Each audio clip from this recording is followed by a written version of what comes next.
Rajgir zoo safari और ये तो मतलब सक्सेस का एक मतलब एपिटोम है। पिछले 4-5 सालों में जितनी भी लागत कॉस्ट हुई है इस प्रोजेक्ट में वो लगभग है जो मतलब हम लोग अचीव करने के लिए उसको ये इनफैक्ट क्रॉस कर गए होंगे। काफ़ी सारी योजनाएं इको टूरिज्म है जो में ली जा रही हैं।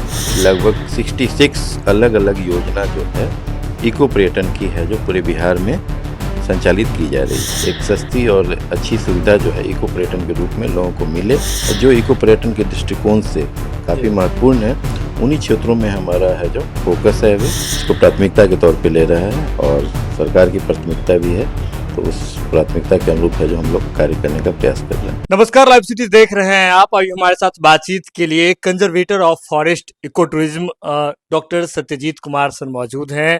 सर, सबसे पहले लाइव सिटीज पर आपका स्वागत है। हम ये जानकारी चाहेंगे कि बिहार में इको टूरिज्म को लेकर के बहुत चर्चाएं होती है और बिहार ने नया कीर्तिमान भी स्थापित किया है इको टूरिज्म के सेक्टर में।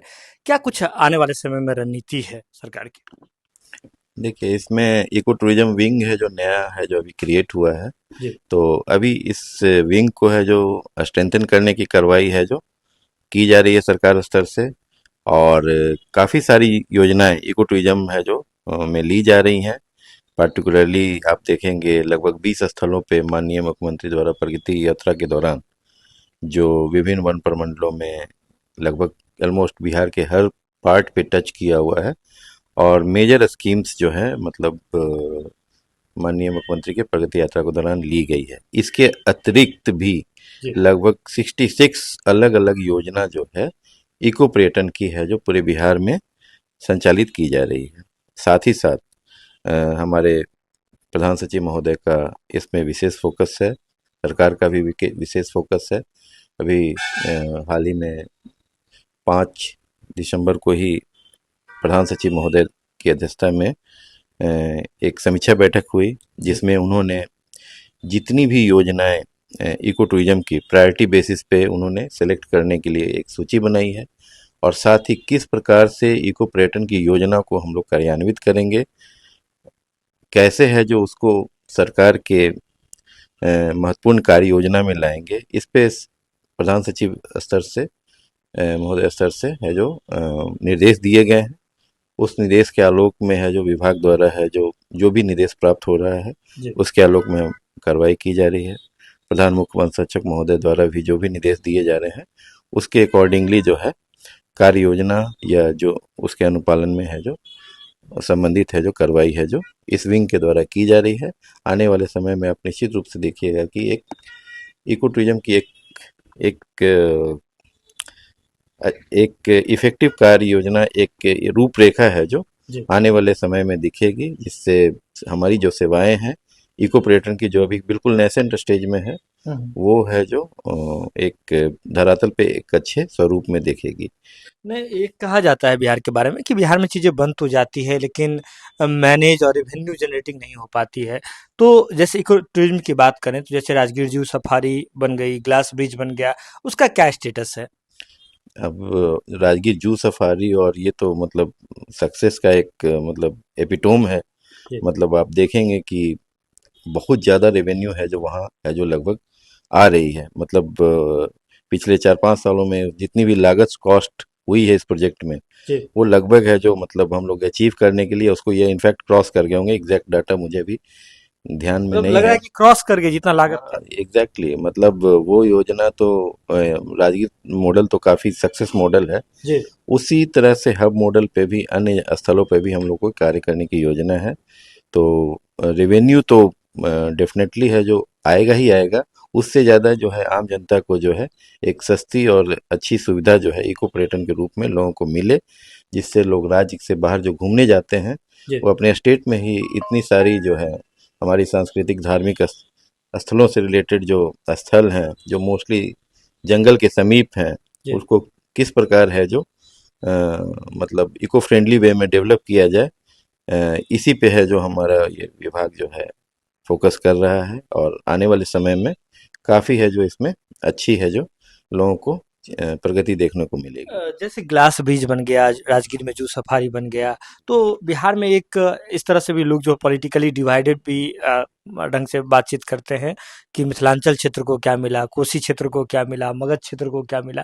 तो क्या योजनाएं हैं, जैसे ग्लास ब्रिज बना, जैसे जू सफारी बना, क्या बिहार के अलग अलग हिस्सों में नई चीजें क्या मिलेगी जनता को? देखिए, इसमें वन विभाग का रोल समझने की आवश्यकता है कि हमारा जो जंगल क्षेत्र है, हमारा जंगल क्षेत्र मात्र झारखंड से सटे हुए जो जिले हैं उनमें, और वाल्मीकि टाइगर रिजर्व जो नॉर्थ में हमारा है उन्हीं में अवस्थित है। तो जहाँ बाकी क्षेत्रों में हमारे वन क्षेत्र नहीं है, तो वहाँ एक काफ़ी लिमिटेशन है। उन क्षेत्रों में टूरिज्म डिपार्टमेंट द्वारा है जो काफ़ी कार्य योजनाएं की जा रही हैं। आप देखिए, चाहे पुनौरा धाम हुआ, चाहे वैशाली हुआ, इस सब में काफ़ी एग्रेसिव वे में टूरिज्म डिपार्टमेंट काफ़ी अच्छा काम कर रहा है। हम लोगों को वैसे क्षेत्रों में जो है, जो हमारे जंगल के क्षेत्र हैं और जो इको पर्यटन के दृष्टिकोण से काफ़ी महत्वपूर्ण है, उन्हीं क्षेत्रों में हमारा है जो फोकस है अभी, और उन्हीं क्षेत्रों में हम लोग है जो केंद्रित किए हुए हैं। इसीलिए है जो बाकी क्षेत्रों में जो ये बातें आ रही है कि बाकी क्षेत्रों, सभी क्षेत्रों में है जो कार्य है जो बृहद पैमाने पे हो रहे हैं। एक जो सर लास्ट एक हम आखिरी आपसे ये सवाल करना चाहेंगे कि आप पहले पटना जू के आप डायरेक्टर भी रह चुके हैं, और बिहार में एक चर्चा चल रही है कि और भी चिड़ियाघर खोलने की क्या बात जो है वह चल रही है, इस बात में क्या अपडेट है? अभी इस समय इस पे तो मेरा कमेंट करना उचित नहीं होगा। इसमें उच्च स्तर से ही इसमें सारे निर्णय होने हैं। कुछ प्रिलिमिनरी है जो बातचीत हुई है, तो जैसा दिशा निर्देश है जो उच्च पदाधिकारियों या माननीय मंत्री महोदय के स्तर से जो भी होगा, उसके आलोक में हम लोग है जो अग्रेतर कार्रवाई करेंगे। तो लग रहा है लेकिन इको टूरिज्म में एक बड़ा अभी आने वाले 5 साल में बहुत कुछ देखने को बिहार में मिलेगा। निश्चित रूप से विभाग है जो इस पे है जो काफ़ी इसको प्राथमिकता के तौर पे ले रहा है, और सरकार की प्राथमिकता भी है, तो उस प्राथमिकता के अनुरूप है जो हम लोग कार्य करने का प्रयास कर रहे हैं। देखिए, बिहार के मुख्यमंत्री नीतीश कुमार जी का एक ड्रीम और पायलट प्रोजेक्ट है जल जीवन हरियाली मिशन। इसके अंतर्गत नीतीश कुमार लगातार इको टूरिज्म पर फोकस कर रहे हैं, और हमने देखा, जैसे सर ने बताया, कि राजगीर में जो जू सफारी बना, ग्लास ब्रिज बना, ये एक ऐसा मॉडल बन करके उभरा जो बहुत ही ज्यादा सरप्लस रेवेन्यू जनरेटिंग मॉडल बन करके उभरा है। तो सरकार अब कोशिश में है कि इको टूरिज्म सेक्टर पर ज्यादा ध्यान दिया जाए, तो आने वाले 5 साल में जो है लोगों को बहुत कुछ नया मिलने जा रहा है इको टूरिज्म के सेक्टर में बिहार में, और लोग फिर गर्व से कह सकेंगे कि आइए ना हमारा बिहार में, स्वागत है हमारे बिहार में। जुड़ रहे हैं आप लाइव सीरीज के साथ। लाइव सीरीज पर खबरों का सिलसिला लगातार जारी है। राजगीर जू सफारी, और ये तो मतलब सक्सेस का एक मतलब एपिटोम है। पिछले 4-5 सालों में जितनी भी लागत कॉस्ट हुई है इस प्रोजेक्ट में, वो लगभग है जो मतलब हम लोग अचीव करने के लिए उसको ये इनफैक्ट क्रॉस कर गए होंगे। काफ़ी सारी योजनाएं इको टूरिज्म है जो में ली जा रही हैं। लगभग 66 अलग अलग योजना जो है इको पर्यटन की है जो पूरे बिहार में संचालित की जा रही है। एक सस्ती और अच्छी सुविधा जो है इको पर्यटन के रूप में लोगों को मिले, और जो इको पर्यटन के दृष्टिकोण से काफ़ी महत्वपूर्ण है, उन्हीं क्षेत्रों में हमारा है जो फोकस है, इसको प्राथमिकता के तौर पे ले रहा है, और सरकार की प्राथमिकता भी है, तो उस प्राथमिकता के अनुरूप है जो हम लोग कार्य करने का प्रयास कर रहे हैं।